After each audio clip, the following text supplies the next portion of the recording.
Hello, my name is Lisa Shea, and today we're going to talk about making EPUB files and MOBI files out of Affinity Publisher. Affinity Publisher is an inexpensive tool for doing desktop publishing, and it's great for people who generally use Google Docs and other free software systems like that, but want more control over the way they lay out their documents. I happen to use Microsoft Word, and I love Microsoft Word. I've published nearly 500 books with it, and it can do everything that I wanted to do, and it can easily export files that I turn into EPUBs and MOBI files. Affinity Publisher is cheaper, but it currently does not have any way to auto-export a EPUB or MOBI file, so you have to jump through some hoops before you're able to make those ebook files. And since it's pretty much standard nowadays for books to have a paperback version, an ebook version, and an audiobook version, you definitely want to be able to generate that kind of ebook file. So we're going to talk about how to get a file out of Affinity Publisher and how to make it into an ebook, either EPUB or MOBI format. So to start with, you want the Affinity Publisher software.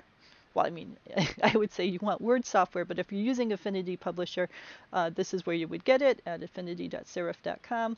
Its current price is about $25, either for Macintosh or Windows software, so you can download it there for that price. The second software that you should get is free, and that is Calibre, and that's at calibre-ebook.com, and that's available for different platforms. This is a software that lets you manage ebooks and convert between different formats. So this will convert from your raw format, your PDF format, or your filtered HTML format into EPUB and MOBI formats. So that is wholly free. The third software you want is SIGIL, sigil-ebook.com. SIGIL is an EPUB editor, so if you need to make any tweaks or edits to your EPUB, then you do that with SIGIL. And those are the three software systems you want. So SIGIL's free, Calibre is free. If you choose to use Affinity, that's about $25. So here we are in, let me make this a little narrower. Here we are in the Affinity Publisher software. So the test document that I'm working with is one of my short stories called Voodoo Doll. So it's not very long. It's got italics in it, which is one of the main things that we're testing, and it is left to right justified. The font that I'm using is a serif font. So serif fonts have these little edges on the tops and bottoms. Serif fonts help your eye read more easily line to line. So I would always recommend using a serif font for any sorts of text that people are reading. For headers and footers and things like that, it's fine to use a non-serif font, a sans serif font. And that would be like, you can see these letters over here do not have edges on like the L's or the K's or things like that. So that's better used for headings. But when you're doing actual reading text, you should in general want to use a serif font, a font with those kinds of edges. And when you export to an ebook, most ebooks let the user standardize the font that's easiest for them. So they're probably going to standardize the Times Roman anyway. So I would not worry about lots of fancy fonts when you're making an ebook. Just know that the person who's reading it's going to, I mean, they're probably on their smartphone, so they want something easy to read at a small size, or whatever size is easiest for their eyeballs. So they're probably going to play with the fonts anyway. So the most important thing is just to choose a font for headings so that people can easily see where headings are, and then a font for the reading text. So we've got this book laid out in a serif font. The way that italics are dealt with, both in Affinity and in PDF, is fairly poor. If you take a look at the way that this spaces out with the justification, I mean, there's gaps in there and stuff, and this is part of why I generally don't like to justify files, but I'm justifying it to do a test here. So just know when you're doing things with italics especially, and justified fonts, the system just has this problem with the way it handles justifying.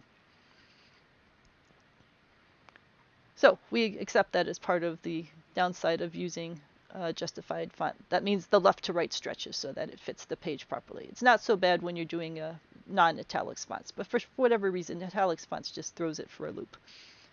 All right, so we've got our document. We've got it laid out the way that we want it to.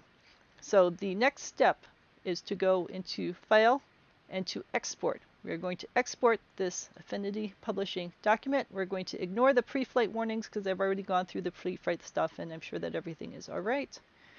And we're going to choose a PDF file because this is the most standard interchange format for documents. And some of these other things like graphics and stuff just don't make any sense for what we're doing. So we're exporting a PDF. You can go into more if you want to look at the other settings for it, but in general I would use all of their default settings.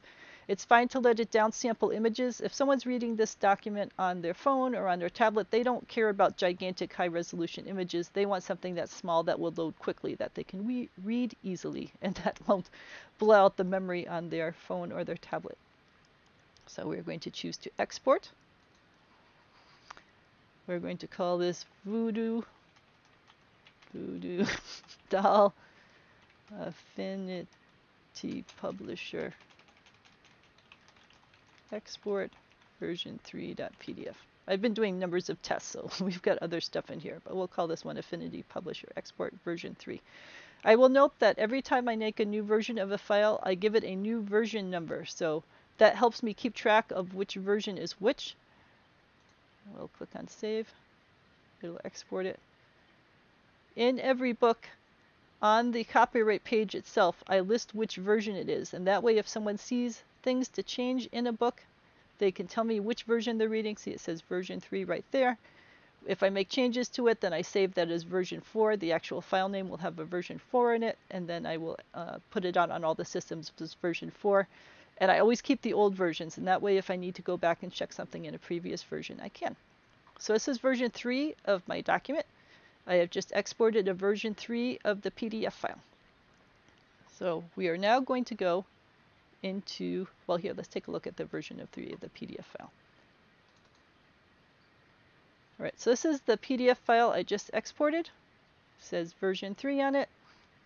So this is the PDF version. It has the again in italics. See, my luck was changing already. See, it does reasonably well if it's not trying to left-right justify it.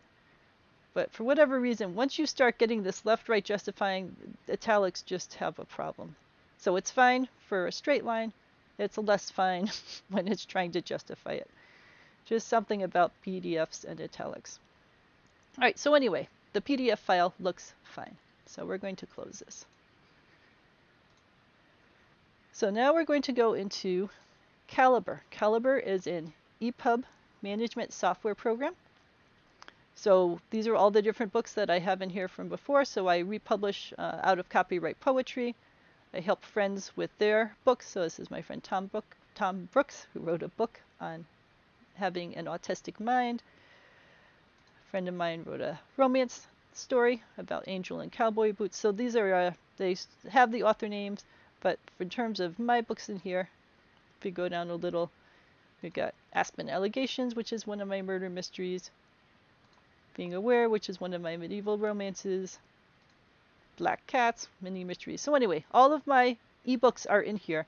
When I make my ebooks, I'm writing these things in Word, Microsoft Word. I'm exporting a filtered HTML file, and then I'm bringing the filtered HTML file in here to then turn into an EPUB and MOBI file. So in this case with Affinity, we've exported a PDF, but we're going to do the same set of processes.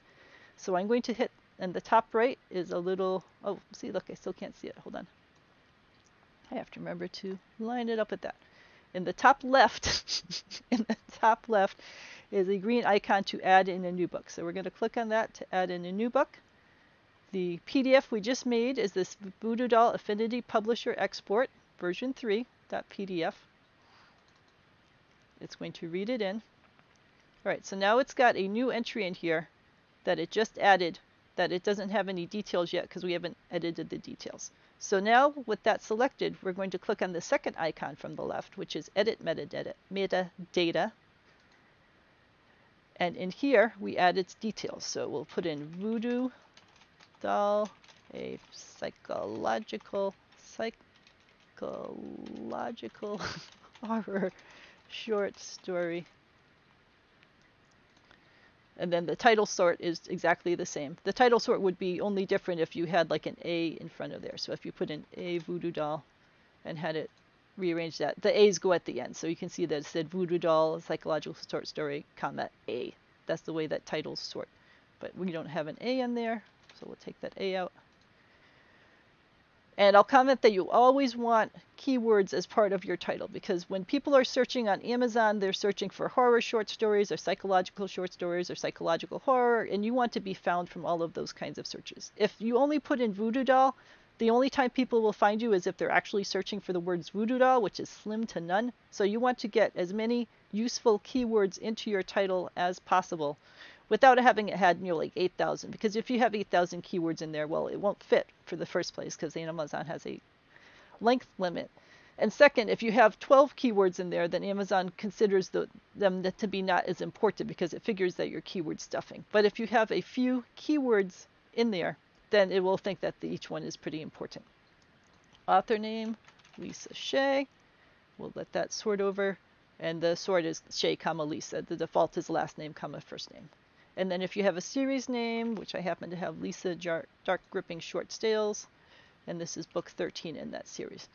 Series name is another place to put in keywords, so I put in dark and gripping, and short's the same up there, but that's all right, short tales. So people look for short tales. If they look for dark horror, gripping horror, all of these combinations are going to find me because I've got that in the title and the series name. We're going to browse for the cover. So just like when I have different versions of my stories, I also keep all old versions of my covers so I can keep track of what changes I've made to it. I made a version 6, which had a voodoo doll but was sort of dark and it didn't show up well at a small size. It's really important that your cover work well at a small size because so many people are sitting there looking through their phone trying to figure out which book they want to read. So you need your cover to pop at a small size and be clear. So that cover didn't work well. I switched to this cover, which has a much more clear voodoo doll shape at a small size. So that's version 7 of my cover, and I'll probably still be tweaking it some more because this doll is a little dull, so I'm probably going to kick it up a little bit so it's a little more orangey and a little brighter so that it stands out better and so that you get the blue, purple, orange combination, which is a good visual combination. So you want to keep tuning your covers to make them better and better to get sales going higher and higher.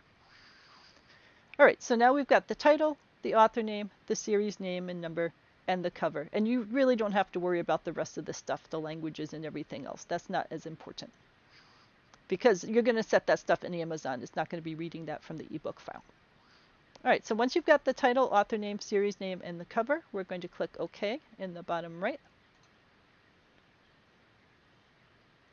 So now this book is set in the system with its correct title, author name, the series name, and it says over here on the right that it's got a PDF format. So that's that file that we looked at before. So the PDF file looks good, but we don't want a PDF file, we want an EPUB file. So now we're going to click on the third icon from the left, which is Convert Books. So this puts you right in order. You add a book, you edit its metadata, and then you convert it into new formats.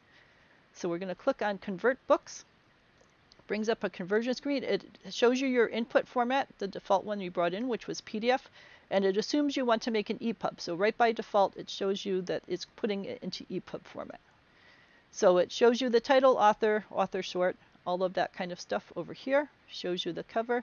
And if you want to see the EPUB settings, you would click on this EPUB output tab down here on the left. But I would not change anything. I've been using Calibre for many, many years. Calibre has all sorts of great background and history to it. They've done this for quite a while, and they know what it needs to be done. So you leave these settings alone. So it says do not split on page breaks. Just leave that the way it is. Preserve cover aspect ratio. Leave that, because if you don't preserve the aspect ratio, that means it will get tall and skinny or short and fat, depending on what kind of device it's in. You always want it to be at the right proportion. Put inserted table contents at end of book. Never do that. That's why that's unchecked. And that has to do with Amazon. Amazon gets very grumpy if you put the inserted table of contents at the end of the book, and it has to do with how they pay for Kindle Unlimited. Kindle Unlimited pays the author based on how much of a book the person reads. But if a person leaps to the end of the book to get to a table of contents, then it now looks like the person's read the entire book, which they haven't, and the author gets credit for the entire read, which is Amazon considers unfair. So they penalize authors who do this. So do not put your table of contents at the end of the book. Leave it up front where most people expect to find it anyway. So to summarize, just leave all of this stuff the way that it has for its default settings. And click on OK. That took about 1 second to do because this is a short story. If you have a longer story, it may take 5 seconds or 10 seconds, but it's never going to be a very, very long process. It's going to get through it pretty quickly. And now if we look under the cover on the right, you'll see the formats available to us are an EPUB format and a PDF. So it just generated an EPUB file for us. And if we click on this EPUB, then it is going to open it in an EPUB reader. So this right now is showing us the EPUB in an EPUB reader. And we see this will be just like what a person sees on their tablet or their phone or so on. So it's got the copyright information. It goes into the story. You can see that it's got the italics. So the italics are coming through fine.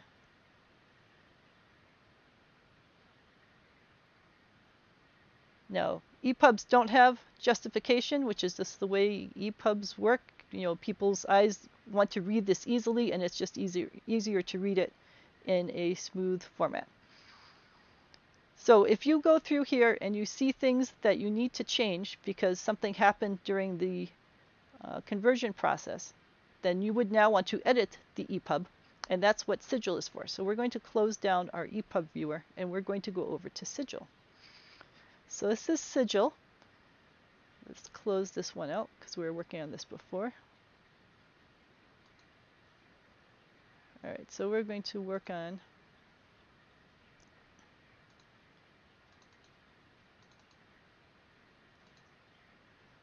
all right.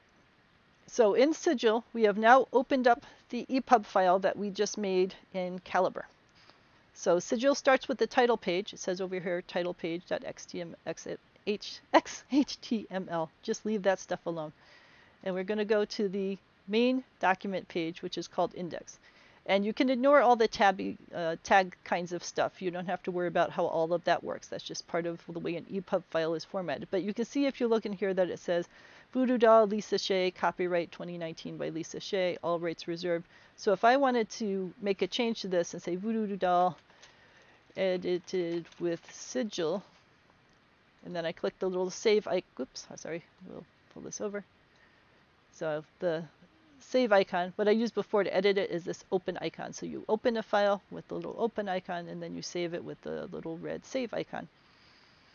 So here, I'll do this again since that was probably cut off by your screen. So we're going to open, we'll not save the current changes. So we're going to hit the open icon.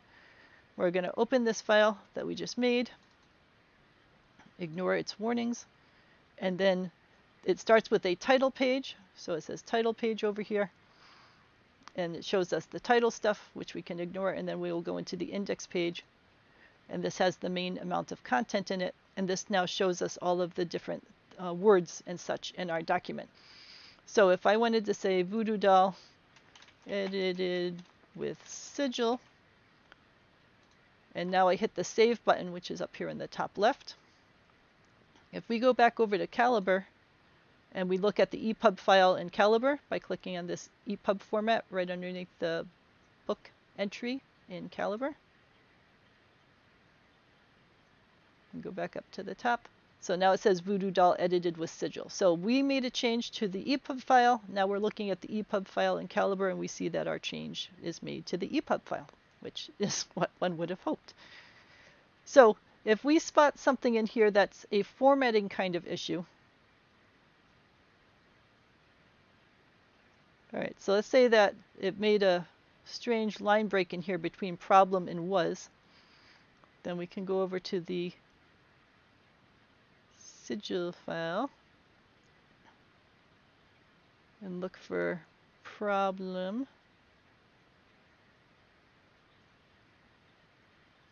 Here we go. So problem, and then there's a break before was, so we'll just pull that out and put a space. All right, so we're going to save that. We're going to go back over to Calibre. We're going to open up the EPUB. And now it says problem was, there's no space in there anymore. So I don't see those kinds of formatting errors when I'm going from Word through a filtered HTML file. There's something about generating PDFs that sometimes makes little hiccups, so it's worth doing a read through and just making sure everything is okay.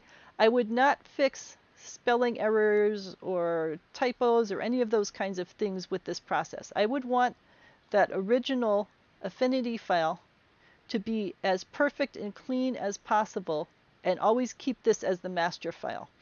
And here, let's in fact take a look at this and see if the problem was here.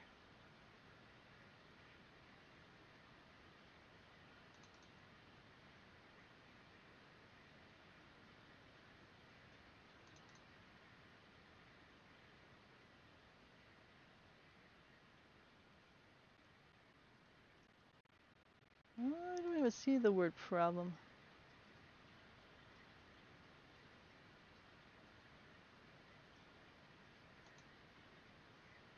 Sigil. All right, so it's right before something caught her eye in the aisle.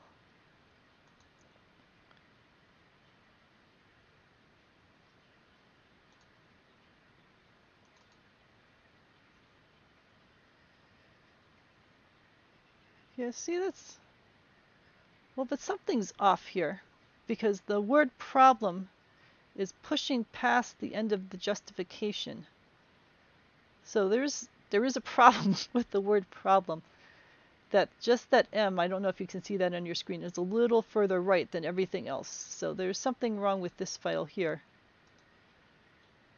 In general, I'm just not keen on the way Affinity works in general. But anyway, all right, so there's something wrong with the Affinity file that I need to fix. So it would be better for me to fix it in the Affinity file and get that working properly, and rather than continually having to refix it in Sigil and in Calibre. So get the Affinity file as clean as possible and working as properly as possible, and that way you have a base file that's in good shape that you can then export to Calibre and Sigil. So we brought a file, a PDF file, into Calibre. We set its metadata to give the title and the cover and so on, and then we used convert to convert it from that PDF format into an EPUB. So now we see over here that we have a PDF and an EPUB format available. We were able to use Sigil to make any little cleanups that we needed to make sure that the format was just the way that we wanted to. But again, I would not use this to make typo changes or other stuff. Do that all in your base document, in your Affinity document, and just use this for little cleanups of formatting before you're ready to go to the MOBI stage. When you're ready for the MOBI stage, you would come back here and you would click again on Convert Books. Now we would not start with the PDF file because all of these changes that we've been making have been to the EPUB file, and the EPUB file is now in really clean shape as terms of an ebook. So we're going to have our input format be the EPUB file that we've done our editing to, and the output format is going to be the MOBI file. So the MOBI file is what we use for Amazon. If you're going to do this for iTunes or Nook or Smashwords or all those other things, the EPUB file that you made is the final stage. So you would give them the EPUB file. But for Amazon only, the output format would be a MOBI file. So if we're at the stage of making a MOBI file, we have the input be the EPUB that we did our editing to, the output being the MOBI that we are going to give to Amazon, and we're going to click on OK. It's sitting there generating. It is done. So now we have a MOBI file as one of our available formats. We click on the MOBI file, and it brings up a MOBI file reader. And now we can go through and take a look at the MOBI file and make sure everything is the way that we wanted it. So let's find that problem place. Yep, so problem was everything looks perfectly fine with that. Let's look at the italics. Yep, again is italics. That looks fine. There was something else in italics. All right, see my luck is changing already. That's in italics. That is fine. All right, so everything came through the way that it should. And now this MOBI file is something that you can submit to Amazon. All right, so the stages are to have the 3 software packages on your computer: Affinity Publishing, Calibre software, and Sigil software. Start with Affinity. Make the Affinity document as clean as possible. Keep a version system so that you always make new versions when you make substantial changes. Update the version number right here in the top in the copyright area. so that the version number is right there, version 3. If I made some more typo fixes and stuff, I would save it out to version 4. I'd put version 4 there. I'd name the file voodoo-doll-v4 for version 4. And I would keep all the old versions just in case. I would do as much of the formatting and other kinds of fixes in this Affinity document. So that way when you're generating different versions of it, you'll always have the same base version that you're working with. Once you're sure your Affinity document is in good shape, I would save it as the Affinity version, and then I would save a matching PDF version. So I would call it voodoo-doll-v4.pdf. You bring that PDF file into Calibre. So you use add books to add it into Calibre. You use edit metadata to edit the details of the book. And then you use convert books to convert that starting PDF into an EPUB version. Once you've got an EPUB version, you use SIGIL. SIGIL is an EPUB editor. You bring the EPUB into SIGIL, you make whatever little tweaks you need to make sure the formatting is correct for the EPUB, and you save that. Once you've got the EPUB saved and edited the way you need to, then you use convert books and you convert the EPUB file that is now in perfect shape into a MOBI file, and you give the MOBI file to Amazon. All right, so ask if you have any questions about that. I will also comment if I needed to edit this. So let's say I had a new version, version 6, that I was ready to work on. So I have this voodoo doll selected. I would hit the edit metadata to edit this. And I could just delete all these files.